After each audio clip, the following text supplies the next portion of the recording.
নমস্কার সকলকে, good morning. আমি সুমনা, ওই সুমনার নতুন একটা ব্লগে সকলকে জানাই অনেক অনেক স্বাগত। বন্ধুরা, এই গরমের মধ্যে কাজ করাটা ভীষণ একটা চ্যালেঞ্জ বলতে পারো। বিশেষ করে এরকম এখন যখন বৃষ্টিটা হওয়ার পরে ভ্যাপসা গরম হচ্ছে, বেশি গরম এবং বেশি শীতে কাজ করাটা একটা চ্যালেঞ্জ। অনেক সময় আমরা মোটিভেশন পাই না। তো আমি এই ভ্যাপসা গরমের মধ্যে কিভাবে স্টেপ বাই স্টেপ কাজগুলো করি সেটাই তোমাদের সাথে শেয়ার করব। আশা করব আজকের ব্লগটা তোমাদের ভালো লাগবে ও অনেক বেশি মোটিভেটেড হবে। তো চলো শুরু করা যাক আজকের ব্লগটা বেশ সকাল থেকে শুরু করছি। এখন বাজে 6টা মতো। তো ঘুম থেকে উঠে গেছি, উঠেই ব্রাশ টাশ করে একদম ফ্রেশ হয়ে যাব।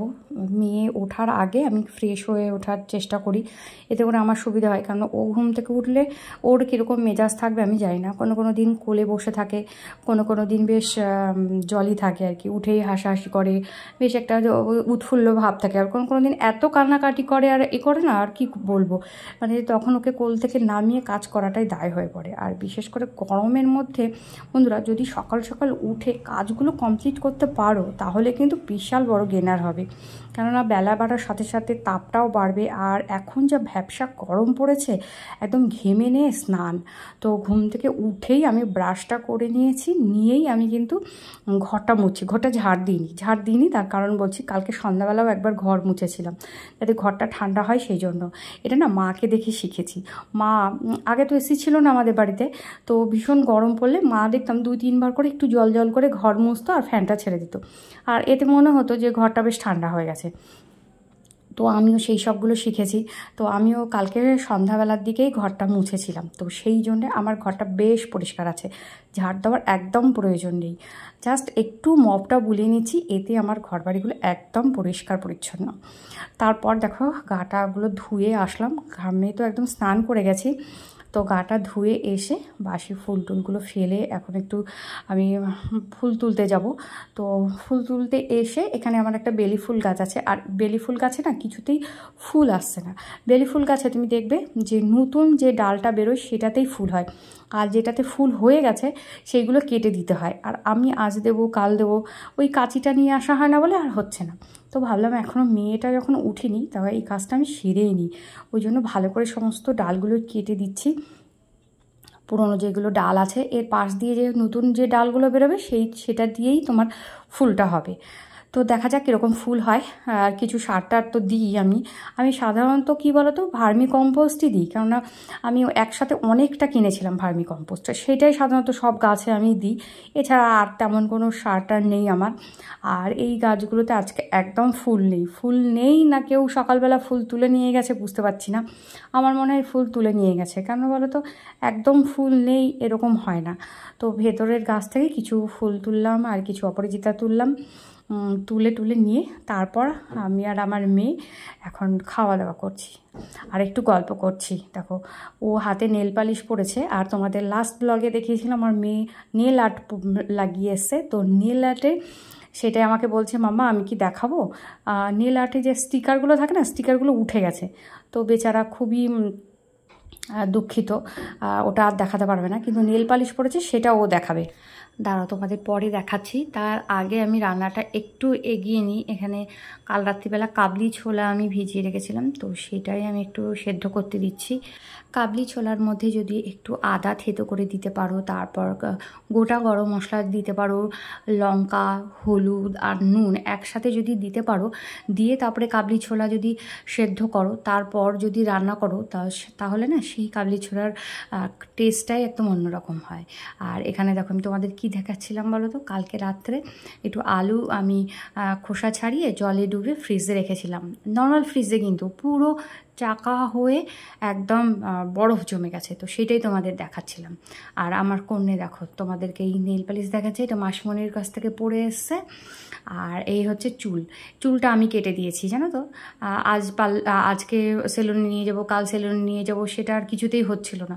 তো আমি ভাবলাম যে আমি বাড়িতে কেটে দিই। তো পেছন দিকটা কেমন ছিল, তো সেটাই আমি কেটে দিয়েছি, মোটামুটি হয়েছে। যাই হোক, কিছুদিন অন্তত চলুক, তারপর আবার সময় করে নিয়ে যাব আবার তোমার সেলুনে। আর আমার মেয়েটা না খুব সাজতে ভালোবাসে, ভীষণ সাজতে ভালোবাসে, লিপস্টিক, কাজল, যত রকম সাজগোজ আছে ও সেটা খুব ভালোবাসে। আর আমার হাজব্যান্ড বলে কি ও নাকি আমাকে দেখে দেখে এটা শিখেছে।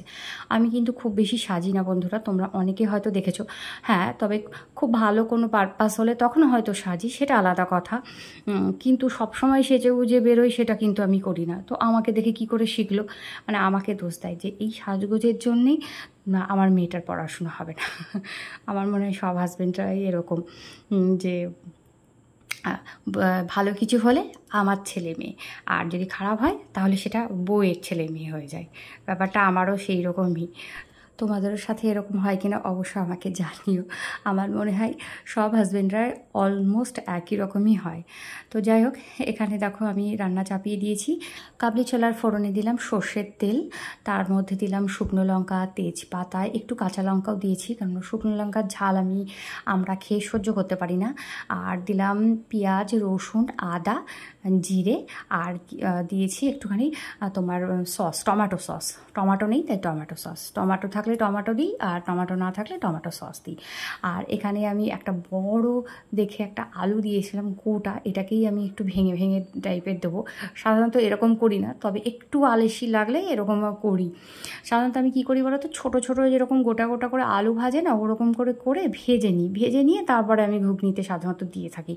কিন্তু আজকে না আমার একদম ইচ্ছে করছিল না, তো সেই জন্য আর কি ওরকম করে দিলাম। যাই হোক, বোঝা যায়নি কিছু, ভালোই লেগেছে খেতে। আর এটা আমার ছেলে ভাত দিয়ে খেতে ভীষণ ভালোবাসে। আমার যে খুব বেশি ভালো লাগে তা না, কিন্তু আমার ছেলে, আমার হাজব্যান্ড দুজনেই খুব ভালোবাসে ভাত দিয়ে খেতে। আমার আবার রুটি লুচির সাথেই ভালো লাগে, যেহেতু ওরা খায় আমিও খেয়ে নিই।